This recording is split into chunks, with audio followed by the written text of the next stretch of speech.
Chicken স্নেককে কেন্দ্র করে দিন দিন গভীর উদ্বিগ্ন হয়ে উঠেছে ভারত। অঞ্চলটি ঘিরে সামরিক প্রস্তুতি ও রাজনৈতিক আলোচনা সমালোচনা চলছে ব্যাপকভাবে। সম্প্রতি এক সংবাদ সম্মেলনে ভারতের তৎকালীন প্রধানমন্ত্রী ইন্দিরা গান্ধীর উপর তীব্রভাবে চটেছেন আসামের মুখ্যমন্ত্রী হেমন্ত বিশ্ব শর্মা।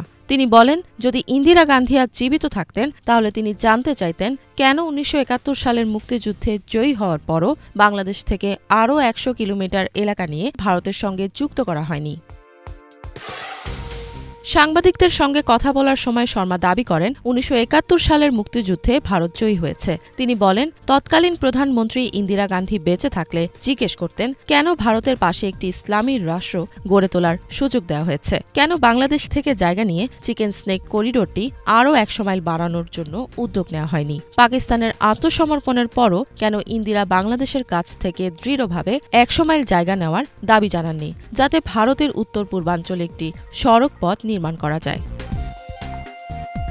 এ সময় তিনি আরও বলেন, বর্তমান পরিস্থিতিতে কংগ্রেসের কোনো নৈতিক অধিকার নেই প্রধানমন্ত্রী নরেন্দ্র মোদীর পাকিস্তান সংক্রান্ত অস্ত্রবিরতির সিদ্ধান্ত নিয়ে প্রশ্ন তোলার। তিনি অপারেশন সিঁদুর সম্পর্কে বলেন, এই অভিযানের প্রধান উদ্দেশ্য ছিল সন্ত্রাসী ঘাঁটিগুলো নির্মূল করা, যা সফলভাবে সম্পন্ন হয়েছে বলে দাবি করেন তিনি।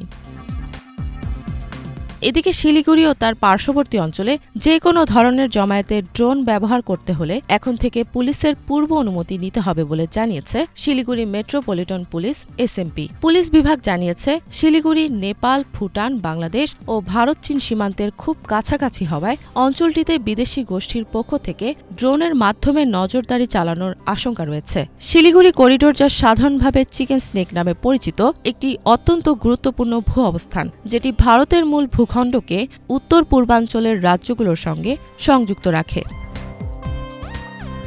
উত্তরবঙ্গের মোট ৮টি জেলার মধ্যে ৬টি জেলার সীমানা সরাসরি বাংলাদেশের সঙ্গে যুক্ত। পাশাপাশি কিছু জেলার সীমান্ত নেপাল ও ভুটানের সাথেও রয়েছে। শুধু শিলিগুড়ি মেট্রোপলিটন পুলিশ নয়, দার্জিলিং জেলা পুলিশও এই নিরাপত্তা নির্দেশিকা অনুসরণ করছে।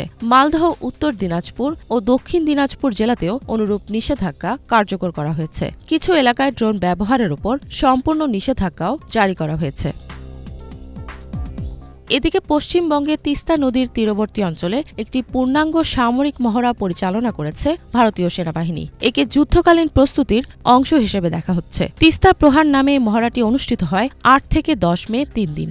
এই এলাকাটি ভারতের সংবেদনশীল চিকেন স্নেক বা শিলিগুড়ি করিডোরের একেবারে কাছাকাছি অবস্থিত।